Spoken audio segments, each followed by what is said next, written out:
Как 5000 человек живут на плавучем городе размером с 3 футбольных поля, где нельзя выйти на улицу и невозможно сбежать.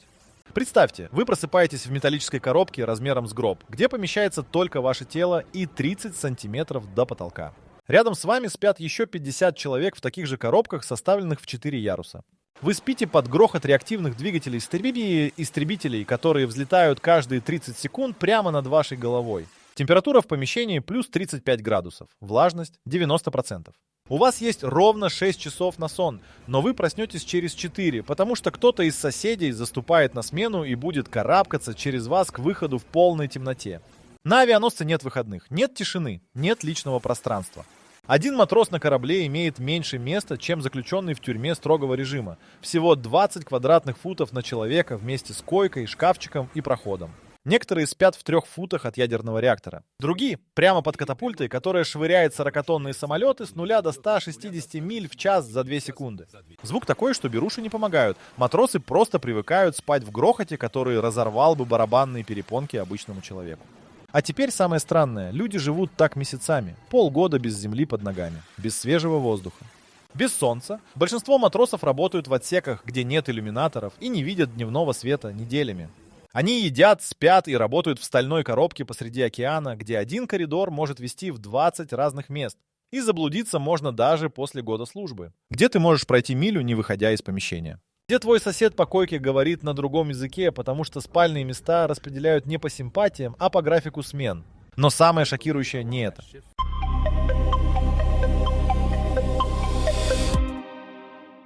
Самое шокирующее – это столовая. 5000 человек должны поесть 3 раза в день. Это 15 тысяч приемов пищи каждые сутки. Повара начинают готовить завтрак в 2 часа ночи. Они жарят 3000 яиц за час.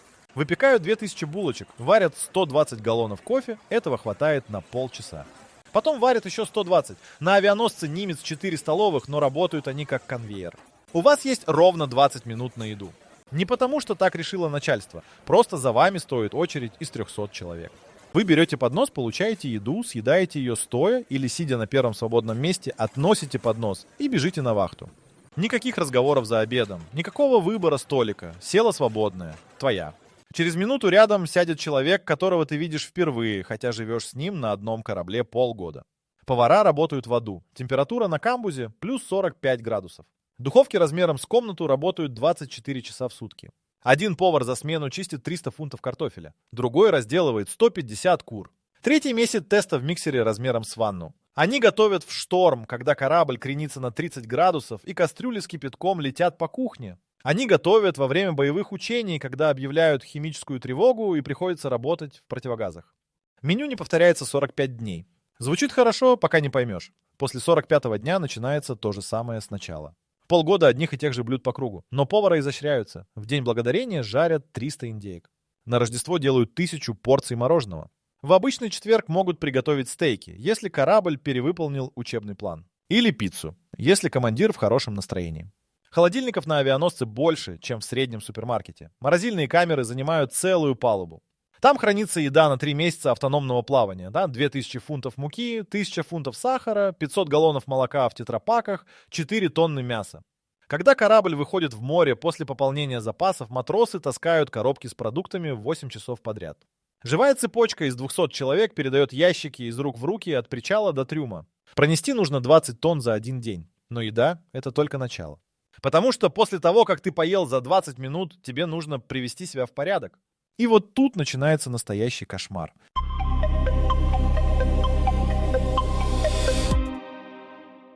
Матросы едят в 4 смены. Первая смена завтракает в 5 утра. Последняя в полдень. Это значит, что для кого-то завтрак – это действительно утро, а для кого-то середина рабочего дня, потому что его вахта началась в полночь. На авианосце нет общего времени суток, есть только график смен. Механик, который работает в машинном отделении с полуночи до 8 утра, приходит на завтрак в 9. Для него это ужин, он сейчас пойдет спать. Рядом с ним сидит пилот, который только проснулся и готовится к вылету в 6 вечера.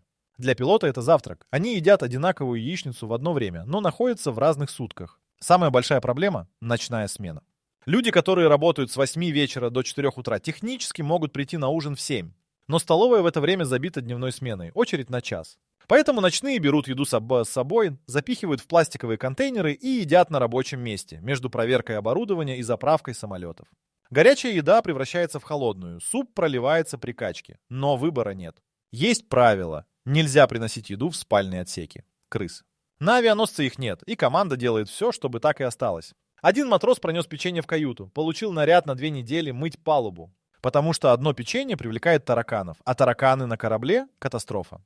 Они проникают в электропроводку, вызывают короткие замыкания, размножаются со скоростью эпидемии.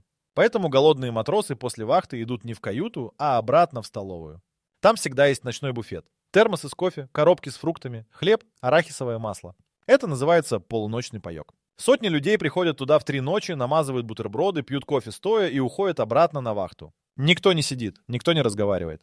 Все едят на автомате, думая о том, сколько часов осталось до конца смены. Офицеры едят отдельно. У них своя столовая, меньше и тише. Там скатерти на столах и официанты, рядовые матросы, которых назначили на эту службу. Еда та же самая, но подают ее на тарелках, а не накладывают в железные лотки. Офицеры могут сидеть 40 минут вместо 20. Могут разговаривать. Могут попросить добавку, и им принесут. Рядовые об этом знают, обсуждают в курилках, злятся, но тихо. Потому что на корабле жесткая иерархия, и она начинается с того, как ты ешь. Капитан ест за отдельным столом даже в офицерской столовой. К нему никто не подсаживается без приглашения. Его еду готовит отдельный повар. Он может заказать стейк, когда команда ест тушенку, но справедливости ради капитан тоже не высыпается. Как и все остальные на этом корабле.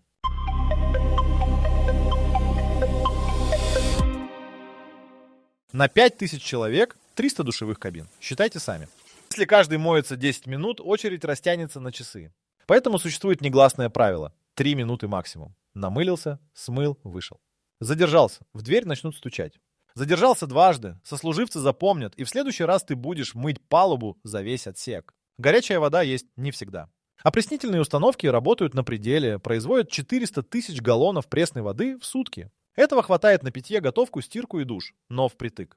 Когда корабль экономит топливо, отключают половину опреснителей. Тогда горячую воду дают по расписанию. 2 часа утром, 2 вечером. Опоздал, моешься ледяной. В Персидском заливе, где температура воздуха плюс 45, это еще терпимо. В Северной Атлантике вода в трубах такая холодная, что перехватывает дыхание. Матросы машинного отделения моются по 4 раза в день. Они работают при температуре плюс 50, пропитываются машинным маслом и потом. После смены их форма липнет к телу, оставляет черные пятна на коже. Они первые в очереди в душ, грязные, измотанные, иногда с ожогами от труб. Остальные уступают им место без споров. Это негласный закон. Унитазов еще меньше, 200 на весь корабль. Кабинки без дверей, ряды белых чаш вдоль стены, между ними перегородки по колено. Приватности 0. Новички первую неделю не могут привыкнуть. Сидят и видят ноги соседей слева и справа, слышат все звуки, чувствуют все запахи. Через месяц перестают обращать внимание. Через 3 месяца могут спокойно разговаривать с человеком в соседней кабинке, обсуждать вчерашний фильм или результаты футбола. Туалетная бумага нормирована. 1 рулон на человека в неделю. Кончился раньше. Иди к снабженцу, объясняй почему.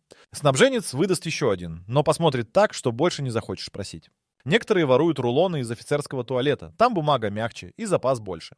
Попадешься, нарядов не оберешься. Раковины общие, длинная корыта с десятком кранов. Матросы чистят зубы плечом к плечу, бреются одновременно, глядя в одно зеркало. Зеркало металлическое, мутное, покрытое царапинами. В нем невозможно нормально разглядеть себя. Поэтому многие отращивают бороды, не потому что хотят, а потому что бриться в таких условиях каждый день превращается в пытку. Но бороды разрешены не всем. Пилоты обязаны бриться, кислородная маска не ляжет плотно на щетину. Пожарные тоже. Противогаз требует чисто выбритого лица. Стиральных машин 20 штук на нижней палубе. Работают круглосуточно, но очередь все равно на 2 дня вперед. Матросы стирают форму раз в неделю, если повезет. Остальное время носят одно и то же, сушат после душа на батареях в каюте. В спальных отсеках пахнет потом, машинным маслом и сыростью. Вентиляция не справляется. Кондиционеры работают только в отсеках с электроникой. Там температура должна быть стабильной. Людям достаются вентиляторы, которые просто гоняют горячий воздух по кругу. Женщины на авианосце составляют 20% экипажа. Для них выделили отдельные душевые и туалеты, но их в 3 раза меньше, чем нужно. Очередь у женщин длиннее. Время на душ тоже 3 минуты. Претензий не принимают.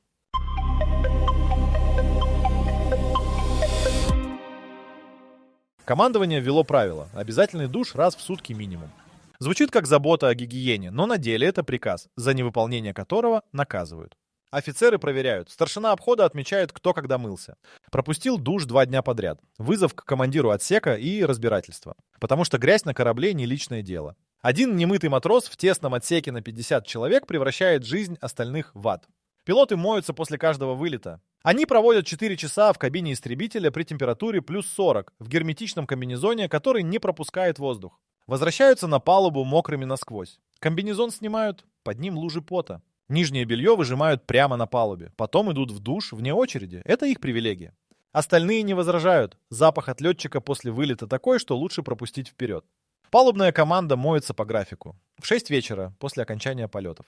Они работают на открытой палубе по 12 часов, под солнцем или дождем, в реактивных струях от двигателей. Их форма пропитана керосином от самолетного топлива. Кожа покрыта копотью. Волосы жесткие от соли, океанские брызги долетают на высоту полетной палубы, оседают на всем и всех. Эти люди занимают душевые на час, и никто не смеет их выгонять. Механики подводной части, те, кто обслуживает винты и рули, не моются неделями. Они работают в отсеках, где до душа идти 20 минут по коридорам и лестницам. График смен построен так, что свободного часа не бывает. 8 часов работа, час на еду, 6 часов сон, снова работа.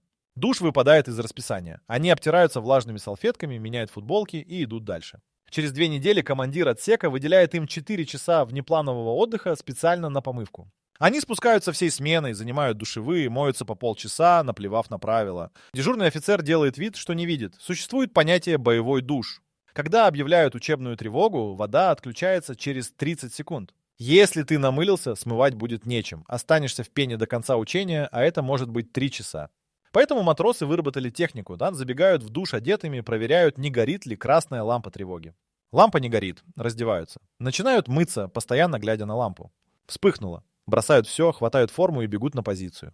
Были случаи, когда люди являлись на боевой пост голыми, с полотенцем в руках. Командиры орали, но в рапорт не писали. Успел добежать, и ладно. В Индийском океане вода в трубах нагревается сама, от жары в отсеках. Душ становится горячим, даже когда котлы отключены. Проблема в обратном, невозможно остыть. Матросы моются теплой водой, выходят и через минуту снова покрыты потом. Некоторые спят в душевых, ложатся на кафельный пол, подкладывают полотенце под голову. Пол холоднее, чем койка. Дежурные их не гоняют. Сами так делали. В Арктике другая крайность. Вода ледяная даже с включенными бойлерами. Нагреватели не справляются. Матросы моются рывками, секунду под струей, отскакивают, намыливаются дрожа, снова секунду под струей. Выходят синие, зубы стучат, но приказ есть приказ. Раз в сутки обязательно. Койка матроса. Металлическая рама, обтянутая брезентом шириной 2 фута. Длина 6 футов, но если ты выше, ноги упрутся в переборку. Матрас толщиной 3 дюйма, набитый поролоном, который спрессовался за годы использования до состояния картона. Подушка плоская, возмездящая размером с книгу. Одеяло синтетическое, колючее. Простыни выдают раз в 2 недели. Сдаешь грязные, получаешь чистые. Стирают их в тех же машинах, где матросы стирают робу. Пахнут порошком и машинным маслом. Койки стоят в 4 яруса. Расстояние между ярусами 18 дюймов. Ты лежишь и видишь металлическое дно койки над собой в нескольких сантиметрах от лица. Повернуться на бок можно, но осторожно, заденешь локтем стенку, звук разнесется по всему отсеку. Сесть нельзя вообще. Только на нижнем ярусе. Верхние ярусы — это гробы для живых. Залезаешь, ложишься, лежишь. Вылезаешь только когда пора вставать. Шкафчик под койкой размером с обувную коробку.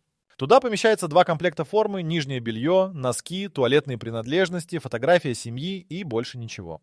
Личные вещи запрещены. Нет места. Один матрос притащил гитару. Командир отсека заставил отправить ее домой при первом заходе в порт. Гитара занимала место 2 шкафчиков. Книги разрешены, но не больше 3. Ноутбуки можно, но держать их негде, кладут под подушку или в шкафчик, рискуя раздавить. В отсеке на 50 человек спят в 3 смены. Первая смена ложится в 8 вечера, вторая — в полночь. Третья — в 4 утра. Это значит, что в отсеке никогда не бывает тихо. Всегда кто-то залезает на койку или слезает. Всегда кто-то шуркает в шкафчике, ищет чистые носки. Всегда кто-то шепчется с соседом, не может уснуть, ворочается. Свет никогда не выключается полностью. Горит красная лампа ночного освещения. Она не мешает спать тем, кто привык. Новички первый месяц не высыпаются. Температура в отсеке зависит от того, где он расположен. Над машинным отделением — плюс 40. Под полетной палубой — плюс 35 от солнца, нагревающего металл. В носовой части у ватерлинии плюс 20, но влажность 100%. Матрасы сырые, одеяла сырые. Форма в шкафчике покрывается плесенью за неделю. Матросы вешают мокрую робу на трубы отопления. Сушится за ночь, но запах остается. Храп в отсеке– это норма. 50 человек, половина храпит. Кто-то тихо, кто-то так, что стены дрожат. Беруши не помогают. Единственный способ уснуть– вырубиться от усталости. После 12-часовой смены засыпаешь за минуту, не обращая внимания ни на храп, ни на грохот самолетов, ни на голоса. Есть отсеки элитные и отсеки проклятые. Элитные– те, что расположены в центре корабля, далеко от машины и полетной палубы. Там тише. Там прохладнее. Места распределяют по старшинству. Чем дольше служишь, тем лучше отсек. Новички попадают в самые худшие. Под катапультой, над реактором, рядом с якорной цепью. Якорная цепь, когда ее травят, грохочет так, что матросы просыпаются в панике, думая, что корабль атакован. Некоторые спят в рабочих отсеках, там, где обслуживают оборудование. Раскладывают спальник между станками, ложатся на металлический пол. Это нарушение, но командиры смотрят сквозь пальцы. В рабочем отсеке хотя бы можно спать одному. Тишина. Никто не храпит, никто не лезет через тебя к выходу в 3 ночи.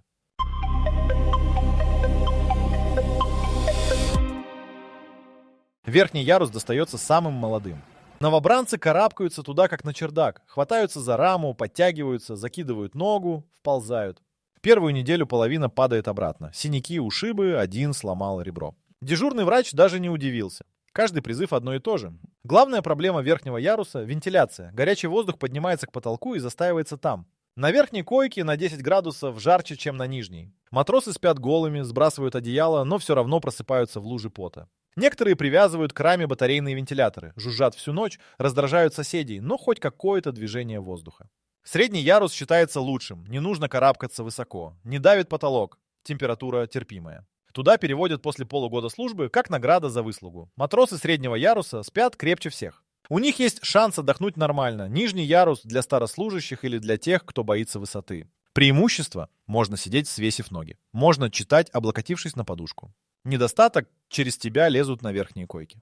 Ночью кто-нибудь обязательно наступит тебе на ногу, схватится за твою раму, разбудит. Спишь чутко, вздрагиваешь от каждого движения рядом, койки не закреплены намертво. При сильной качке они скрипят, ходят ходуном, бьются о переборки. В шторм матросы привязывают себя ремнями, иначе вылетишь на пол. Был случай в Атлантике, когда волна ударила в борт так, что весь ярус кровати сложился как домино. 20 человек оказались погребены под металлическими рамами. Переломы, сотрясения, один потерял сознание. После этого койки стали сваривать между собой. Личное пространство заканчивается на границе койки. Все, что дальше, общее. Нельзя повесить занавеску. Нельзя отгородиться, нельзя попросить тишины. Тебе ответят, что это корабль, а не санаторий. Единственная приватность – шторка из простыни, которую некоторые цепляют на самодельные крючки. Командиры срывают их при проверке. Нарушение техники безопасности в случае пожара шторка задержит эвакуацию на секунды, которые стоят жизней. Матросы метят свои койки, царапают инициалы на раме. Приклеивают скотчем фотографии изнутри. Жена, дети, собака. Эти фотографии – последнее, что видишь перед сном, и первое, что видишь, проснувшись. Некоторые пишут на нижней стороне верхней койки. Пишут маркером, карандашом, царапают гвоздем. Считают дни до конца службы. Рисуют календари. Зачеркивают каждый прожитый день. Кто-то пишет имя девушки. Кто-то в эту молитву. Кто-то просто «я выживу». На авианосце Рузвельт один матрос написал на своей койке 273 дня до дома. Через неделю его перевели в другой отсек. Новый жилец зачеркнул надпись, написал свою. 312. Потом еще один. Койка превратилась в палимсест из чужих надежд. Командир приказал закрасить все белой краской. Через месяц сквозь краску проступили цифры. Краска стерлась от тел. Спят мало. График вахт не оставляет шансов на 8 часов. Хорошо, если наберется 6. Чаще 4. Матросы засыпают на ходу. В коридорах, в столовой, на рабочих местах. Видели механика, который уснул стоя, прислонившись к станку. Простоял так 20 минут, пока напарник не толкнул. Видели пилота, который заснул в кабине самолета после посадки. Нашли через 2 часа. Сидит пристегнутый, храпит, шлем на голове. Сон на авианосце. Это валюта. Ценнее денег, ценнее увольнительной. Обещай человеку лишний час сна. Он сделает за тебя любую работу.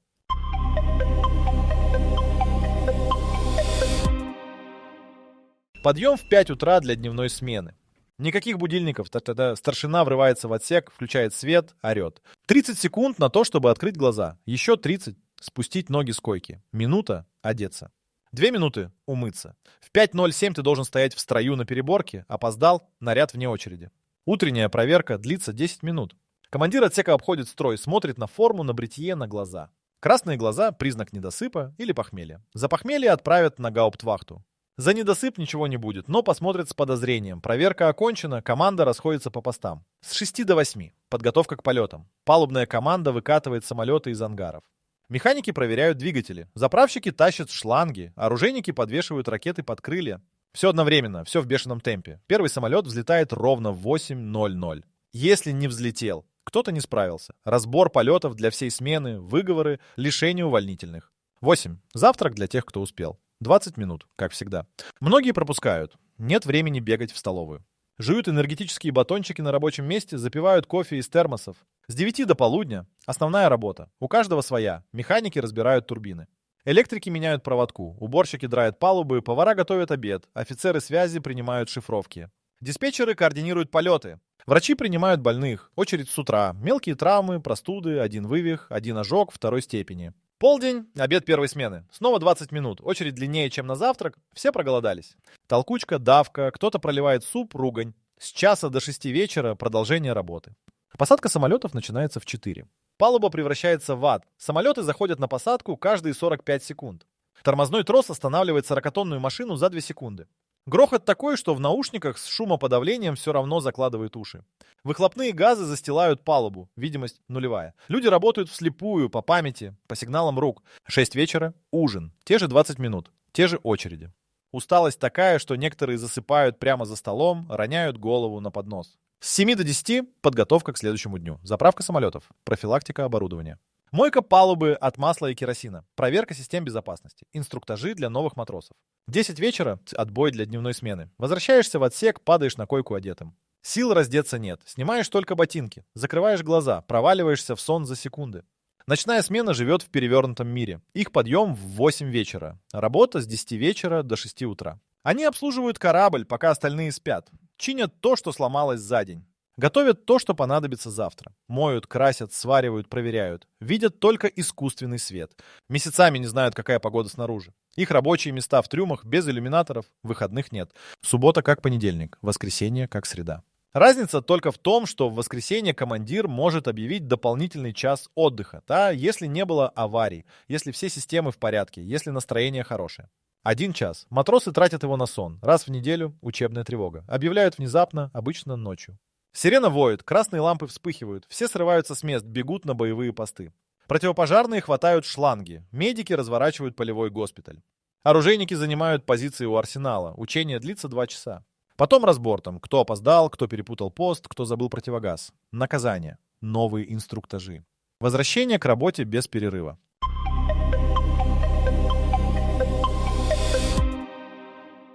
Личного пространства не существует.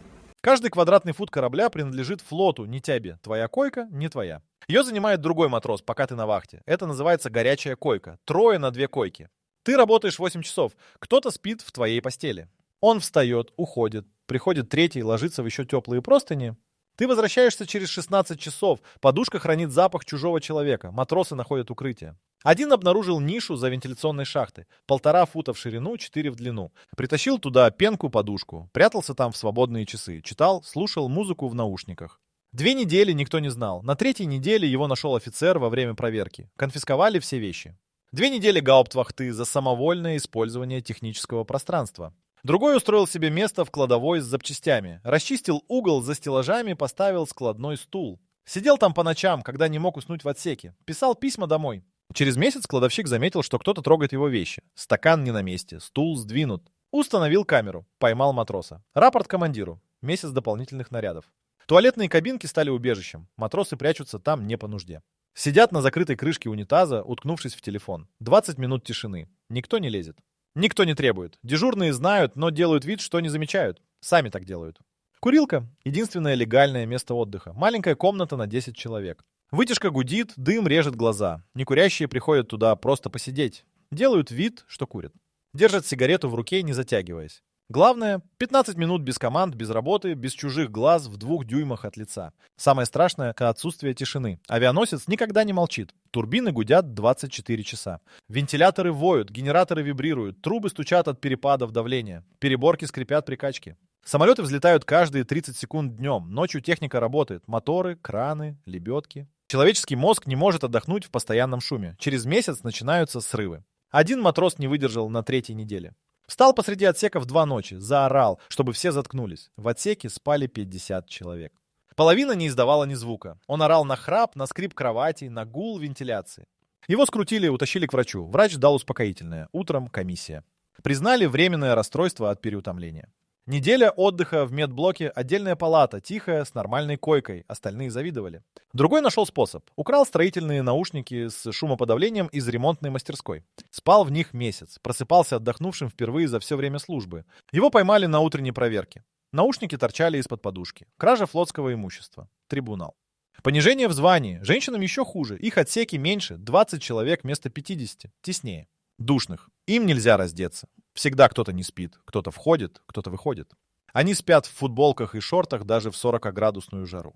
Переодеваются в туалете, прикрывая дверь плечом. Замков нет. Одна женщина-механик рассказала после службы. 6 месяцев она не была одна ни секунды. Всегда кто-то рядом. В отсеке, в душе, в столовой, на рабочем месте. Даже в туалете слышишь дыхание соседки через перегородку. Она забыла, как это. Тишина и одиночество. Первую неделю дома не могла уснуть без шума. Включала вентилятор на максимум. Ставила телефон рядом с подушкой, включала запись гула турбин. Только так могла провалиться в сон. Личное пространство на авианосце — это миф. Твое тело — да, последняя граница. И даже она не защищена. Офицеры живут в другом мире. Их каюты на 2 человека вместо 50. 2 койки, 2 шкафа, письменный стол, собственная раковина. 4 квадратных метра личного пространства — роскошь немыслимая для рядового состава. Дверь закрывается на замок. Можно остаться одному, можно выключить свет. Можно читать ночью, не боясь разбудить 50 человек. Старшие офицеры получают одноместные каюты. 6 квадратных метров. Настоящая кровать вместо койки. Книжная полка. Стул. Иллюминатор. Окно в океан. Первый дневной свет за неделю жизни в трюмах. Капитан живет в апартаментах. 3 комнаты, отдельная ванная с душевой кабиной, горячая вода круглосуточно, кондиционер. У него есть повар, денщик, личный врач. Офицеры едят за столами с салфетками. Им подают еду на тарелках. Они могут попросить кофе. Им принесут. Могут сидеть час, обсуждая планы операции. Никто не выгонит. Никто не займет место. У них есть собственная комната отдыха. Диваны, телевизор, библиотека. Рядовым туда вход запрещен. Душ офицеры принимают без ограничений по времени. Горячая вода есть всегда. Их блок подключен к отдельному бойлеру. Полотенца меняют каждый день. Туалетная бумага мягкая, 3-слойная. В их уборных стоят кабинки с дверями, зеркала без царапин, дозаторы с мылом, но даже офицеры платят цену. Младший лейтенант работает 18 часов в сутки. Он командует сменой из 30 матросов, отвечает за каждую ошибку, каждую поломку, каждое опоздание. Ошибся матрос, наказание получает офицер. Не доложил вовремя — трибунал. Потерял человека за бортом — конец карьеры. Старший офицер спит 4 часа, как и все. Его будят ночью при любой нештатной ситуации. Сломался насос — подъем. Матрос получил травму. Подъем. Самолет не вернулся вовремя. Подъем. Он несет ответственность за 1000 жизней. Одна ошибка — катастрофа.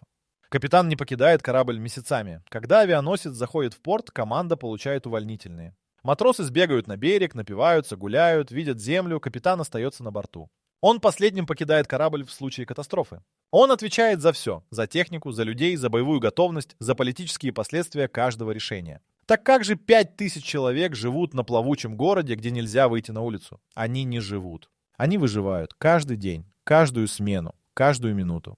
Рядовой матрос спит в гробу из металла, ест за 20 минут, моется за 3, работает до изнеможения. Офицер живет лучше, но платит за это грузом ответственности, который ломает хребет.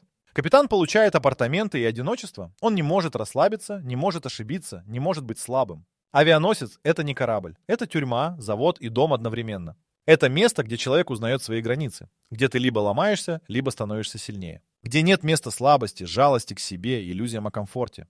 И самое страшное, люди возвращаются туда снова. Отслужив год, они подписывают контракт на следующий. Потому что на берегу слишком тихо, слишком много пространства, слишком мало смысла. Авианосец забирает все — сон, комфорт, личную жизнь. Но взамен дает то, чего не найти на земле. Цель. Братство. Ощущение, что ты часть чего-то большего, чем твоя жизнь. Один ветеран сказал после 20 лет службы, худшие месяцы его жизни он провел на авианосце. И лучшие тоже.